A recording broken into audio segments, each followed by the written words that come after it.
بسم اللہ الرحمن الرحیم۔ السلام علیکم ناظرین۔ حضرت عمر بن خطاب کی خلافت ہر پہلو سے مثالی تھی۔ ہر معاملے میں خلیفہ راشد اپنے آپ کو جواب دہ اور ذمہ دار مانتے تھے اور رعایا کی ہر ضرورت کا خیال رکھتے تھے۔ نظم حکومت مضبوط بنیادوں پر قائم تھا، ادارے منظم تھے، مواصلات کا نظام بہترین تھا، راستے محفوظ اور بہترین انداز میں بنائے گئے تھے۔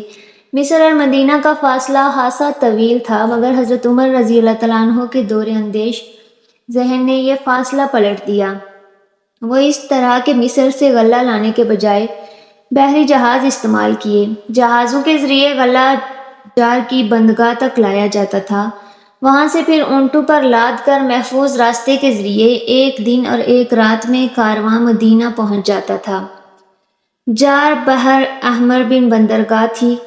حضرت عمر رضی اللہ تعالیٰ عنہ سے قبل مصر سے حجاز تک سارا سفر صحرا اور خشکی کے ذریعے ہوتا تھا، جو بڑا تکلیف دہ اور خطرناک سے گھرا رہتا تھا، اور اس میں کافی مدت بھی لگتی تھی۔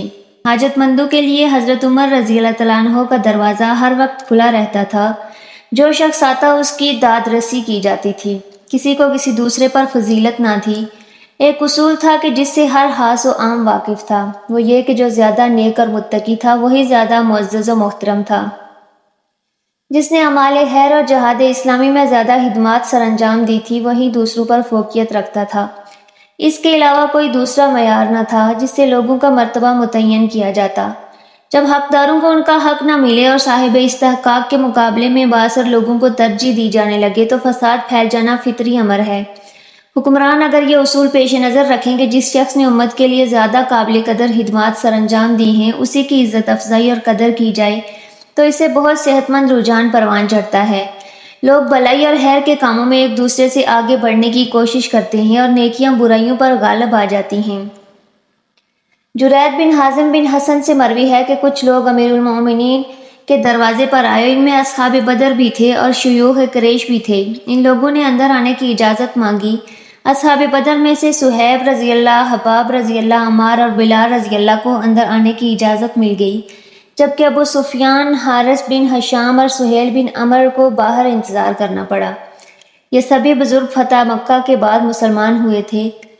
اس صورتحال کو دیکھ کر ابو سفیان رضی اللہ تعالیٰ عنہ نے کہا کہ آج کے دن سے زیادہ میں اپنی بے قدری کبھی نہ دیکھی تھی، اور وسائے قریش باہر بیٹھے ہیں اور غلاموں کو اندر بلا لیا گیا۔ یہ سن کر سہیل رضی اللہ تعالیٰ عنہ بن عمر نے کہا، اے سرداران قریش، میں نے آپ کے چہروں پر ناراضی کے آثار دیکھ لیے ہیں۔ اگر غصہ کرنا ہے تو آپ اپنے آپ پر کریں۔ سارے لوگوں کے سامنے اسلام کی دعوت پیش کی گئی تھی اور آپ کو بھی مخاطب کیا گیا تھا۔ وہ لوگ جلدی سے آگے بڑھے اور آپ پیچھے رہ گئے۔ آپ کو اس دروازے سے ان کا پہلے داخل ہونا ناگوار گزر رہا ہے۔ خدا کی قسم یہ تو کوئی بات نہیں۔ وہ تو اپنے درجات کی بلندی میں آپ سے اتنے آگے بڑھ گئے ہیں کہ اگر آپ اس کا احساس کریں تو اپنی محرومی پر کف افسوس ملتے رہیں۔ پھر مزید کہا، ہے لوگو، یہ سب اللہ کی راہ میں جہاد اور سبقت اسلام کی وجہ سے آپ سے آگے بڑھ گئے ہیں۔ اب آپ کے لیے ایک ہی راستہ ہے کہ تلافی مفاد کر سکیں، اور وہ جہاد کا راستہ ہے۔ شاید اللہ تعالیٰ آپ کو شہادت کا رتبہ عطا کر کے آپ کے درجات بلند فرما دے۔ حضرت سہیل رضی اللہ تعالیٰ عنہ اس کے بعد اسلامی لشکروں کے ساتھ شام میں شامل ہوئے اور میدان جہاد میں شہادت پائی۔ جرید بن حازم بن حسن ان کے بارے میں مندرجہ بالا واقعہ بیان کرنے کے بعد کہا کرتے تھے، اللہ کی قسم سہیل نے سچ کہا۔ جو بندہ اللہ کی طرف تیزی سے آگے بڑھ جائے، بھلا اس کے برابر دعوت کو ٹھکرا دینے والا کیسے ہو سکتا ہے؟ کسی شخص کے قرب اور دوری اور تقدیم و تاخیر کے لیے یہ معیار قائم ہو جائے تو سمجھیے کہ معاشرہ ٹھیک سمت میں جا رہا ہے۔ اگر کسی کا ذاتی جاہ و مال، مادی قوت اور گروہ بندی ہی امتیاز کی وجہ بن جائے تو یہ کھلے بگاڑ کا راستہ ہے۔ اصل چیز کردار اور اعمال صالح ہیں، یہ نہ حسب و نسب اور ٹھاٹ باٹ۔ قرآن میں فرمایا گیا ہے کہ جس نے کسی ذرہ برابر نیکی کی وہ اسے دیکھ لے گا، اور جس کسی نے ذرہ برابر برائی کی وہ بھی اسے دیکھ لے گا۔ حضرت عمر رضی اللہ تعالیٰ عنہ بطور حاکم اپنے فرائض کی ادائیگی میں سرگرم عمل رہتے تھے۔ بہت سے نیک نفس حکمران اور بھی ہیں جو اپنی جملہ ذمہ داریوں کی ادائیگی کا اہتمام کرتے تھے۔ آج بھی اگر کوئی حکمران سنجیدگی سے کمر ہمت باندھ لے تو یہ کام کر سکتا ہے، مگر حضرت عمر کا اس معاملے میں کمال یہ ہے کہ وہ ان فرائض کی ادائیگی میں لطف محسوس کرتے تھے۔ ان کے نزدیک یہ عبادت کا حصہ تھا، رعایا کے لیے جذبات محبت اور نیکی کے کاموں کے لیے ہمیشہ کمر بستہ رہنا ان کی شان تھی۔ انہوں نے خلافت کا بھاری بوجھ اٹھایا اور اس کا حق ادا کر دیا۔ اس بوجھ کے باوجود وہ دوسروں کا بوجھ کم کرنے اور اپنے اوپر زیادہ بوجھ لادنے کی فکر میں رہتے تھے۔ حقداروں کو ان کے پاس پہنچ کر حق ادا کیا کرتے تھے۔ وہ راتوں کو گلی کوچوں میں گھوم پھر کر لوگوں کے حالات معلوم کرتے اور ان کی ضروریات پوری کرنے کے لیے اپنے کندھوں پر بوجھ اٹھایا کرتے تھے۔ ایک مرتبہ حضرت عمر رضی اللہ تعالیٰ عنہ خود رجسٹر اٹھائے بنو خزاعہ کے پاس قدیر پہنچے اور ان کے وظیفے انہیں دیتے ہوئے فرمایا، یہ ان کا حق ہے، انہیں اپنا یہ حق وصول کرنے کر کے اتنی خوشی نہیں ہوگی جتنا مجھے ادا کر کے ہو رہی ہے۔ تم لوگ میری تعریف نہ کرو، میں نے کیا تیر مارا ہے، بس اپنا فرض ادا کیا ہے۔ ایک دن امیر المؤمنین حضرت عمر فاروق رضی اللہ تعالیٰ عنہ نے ایک شخص سے دریافت کیا کہ تمہارا نام اور تمہارے والد کا نام اور پتہ کیا ہے؟ تو اس شخص نے کہا، میرا نام جمر یعنی چنگاری ہے اور میرے والد کا نام شہاب یعنی شعلہ ہے، اور میرے قبیلے کا نام حرقہ یعنی آگ ہے، اور میرے گاؤں کا نام گرمی ہے۔ آپ نے پوچھا کہ گرمی والا گاؤں کہاں ہے؟ تو اس شخص نے کہا، یعنی شعلہ والی جگہ میں۔ یہ سب سننے کے بعد حضرت عمر فاروق اعظم رضی اللہ تعالیٰ عنہ نے فرمایا، اے شخص، اپنے گھر جا اور گھر والوں کی خبر لے، تیرے سب گھر والے آگ میں جل کر مر چکے ہیں اور تیرا گھر جل کر تباہ و برباد ہو چکا ہے۔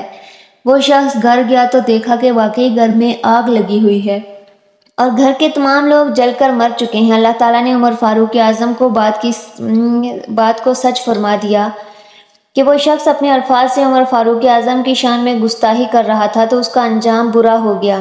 ایک مرتبہ امیر المومنین حضرت عمر فاروق اعظم رضی اللہ تعالیٰ عنہ نے ایک عظیم لشکر ایران کے شہر نہابند میں بھیجا، اور نہابند شہر مدینہ طیبہ سے سینکڑوں میل کی دوری پر ہے، اور اسلامی لشکر کے امیر حضرت ساریہ رضی اللہ تعالیٰ عنہ تھے۔ امیر المؤمنین حضرت عمر فاروق اعظم رضی اللہ تعالیٰ عنہ نے ایک دن مدینہ طیبہ کی مسجد نبوی میں جمعہ کا خطبہ دے رہے تھے۔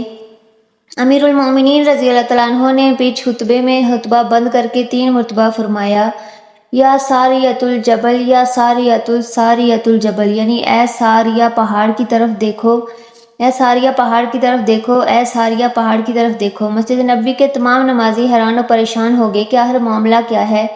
امیر المؤمنین رضی اللہ تعالیٰ عنہ نے خطبہ کے بیچ میں خطبہ کو بند کر کے حضرت ساریہ کو آواز دے رہے ہیں، جبکہ حضرت ساریہ مدینہ طیبہ سے سینکڑوں میل دور ملک ایران کے شہر نہابند میں دشمنان اسلام سے جنگ کر رہے ہیں۔ کچھ عرصہ بعد نہابند سے ایک قاصد آیا۔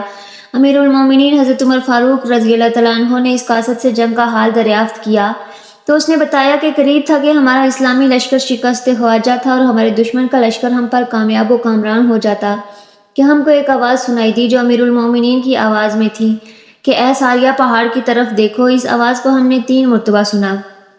اس آواز کو سن کر ہم نے پلٹ کر اپنے پیچھے پہاڑ کی طرف دیکھا تو دشمنوں کا ایک لشکر بہت قریب تھا کہ جو پہاڑ کی طرف سے اسلامی فوج پر حملہ کرنے والا ہے، اور اس وقت تک ہم اس لشکر سے بے خبر تھے، لیکن جیسے ہی ہم نے یہ آواز سنی ہم نے فوراً پہاڑ کی طرف بھی حملہ کر دیا۔ دشمن کی فوج ماری گئی اور کچھ لوگ بھاگ گئے، اور اللہ تعالیٰ نے اسلامی لشکر کو فتح و ظفر سے سرفراز فرمایا اور شہر نہابند پر اسلام کا جھنڈا بلند ہو گیا، اور دشمن کا سارا منصوبہ امیر المومنین حضرت عمر فاروق اعظم رضی اللہ تعالیٰ عنہ کی کرامت سے ناکام ہو گیا۔ ایک مرتبہ حضرت علی رضی اللہ تعالیٰ عنہ فرماتے ہیں کہ میں نے اپنے محبوب صلی اللہ علیہ وآلہ وسلم کے وصال شریف کے بعد خواب دیکھا کہ میں اپنے پیارے نبی صلی اللہ علیہ وآلہ وسلم کے پیچھے نماز پڑھ رہا ہوں۔ نماز ختم ہو گئی تو میں نے دیکھا کہ ایک شخص کھجور کا طبق لے کر آیا اور حضور کی خدمت اقدس میں پیش کیا اور عرض کیا کہ ان کھجوروں کو نمازیوں میں تقسیم فرما دے۔ آپ صلی اللہ علیہ وسلم نے کھجور کا طبق لیا اور نمازیوں کے درمیان تقسیم فرمانا شروع کیا۔ حضرت مولا علی رضی اللہ تعالیٰ عنہ بیان کرتے ہیں کہ جب میری باری آئی تو میں نے خیال کیا کہ رسول اللہ صلی اللہ علیہ وآلہ وسلم کی خدمت میں عرض کروں کہ میں 3 دن سے فاقہ کر رہا ہوں، اس لیے مجھے زیادہ کھجوریں عطا ہو جائیں تو بہتر ہوگا۔ تو حضور صلی اللہ علیہ وسلم نے مجھ کو زیادہ حصہ نہیں دیا۔ میں خواب سے بیدار ہوا اور نماز فجر کے لیے مسجد میں گیا اور حضرت عمر فاروق اعظم رضی اللہ تعالیٰ عنہ کے پیچھے نماز پڑھی۔ نماز کے بعد ایک صاحب کھجور سے بھرا ہوا طبق لے کر آئے اور حضرت عمر فاروق اعظم رضی اللہ تعالیٰ عنہ نے کھجوروں کو نمازیوں کے درمیان تقسیم فرمانا شروع کیا۔ جب میری باری آئی تو میں نے حضرت عمر فاروق رضی اللہ تعالیٰ عنہ سے کہا کہ میں 3 دن سے بھوکا ہوں، فاقے سے ہوں، اس لیے آپ مجھے زیادہ کھجوریں عطا فرما دیں تو کیا ہی اچھا ہوگا۔ تو حضرت عمر فاروق اعظم رضی اللہ تعالیٰ عنہ نے فرمایا، اے علی رضی اللہ تعالیٰ عنہ، اگر رات کو رسول اللہ آپ کو زیادہ کھجوریں عطا کیے ہوتے تو میں بھی آپ کو زیادہ کھجوریں دے دیتا۔ حضرت مولا علی رضی اللہ تعالیٰ عنہ بیان کرتے ہیں کہ میں حیران ہوا اور میں نے جو کچھ خواب کی حالت میں دیکھا تھا وہ سب حضرت عمر کو کیسے معلوم ہوا۔ تمام نمازیوں کے بیچ مسجد میں بیان فرما دیا۔ امیر المومنین حضرت عمر فاروق کا دور خلافت تھا اور مدینہ طیبہ میں زلزلہ آیا۔ امیر المومنین حضرت عمر فاروق اعظم رضی اللہ تعالیٰ عنہ نے اللہ تعالیٰ کی حمد و ثنا کی اور اپنے درے سے زمین کو مارا اور فرمایا، اے ایمان والو، اللہ تعالیٰ نے اپنے نیک بندوں کو کتنا اونچا مرتبہ عطا فرمایا ہے اور زمین کو محبوب بندوں کے تابع فرما دیا ہے۔ دیکھیے کہ حضرت عمر فاروق اعظم رضی اللہ تعالیٰ عنہ کے حکم سے زمین ٹھہر گئی اور زلزلہ ختم ہو گیا۔ یہ شان عظمت حضرت عمر فاروق رضی اللہ تعالیٰ عنہ کی ہے، تو آپ صلی اللہ علیہ وآلہ وسلم کی شان و عظمت کو کون سمجھ سکتا ہے؟ تو ناظرین، یہ ہوتی ہیں اللہ والوں کی شان۔ اللہ تعالیٰ سے دعا ہے کہ اللہ ہمیں صحابہ کرام کے بتائے ہوئے طریقے پر زندگی گزارنے کی طاقت اور توفیق عطا فرمائے۔ آمین۔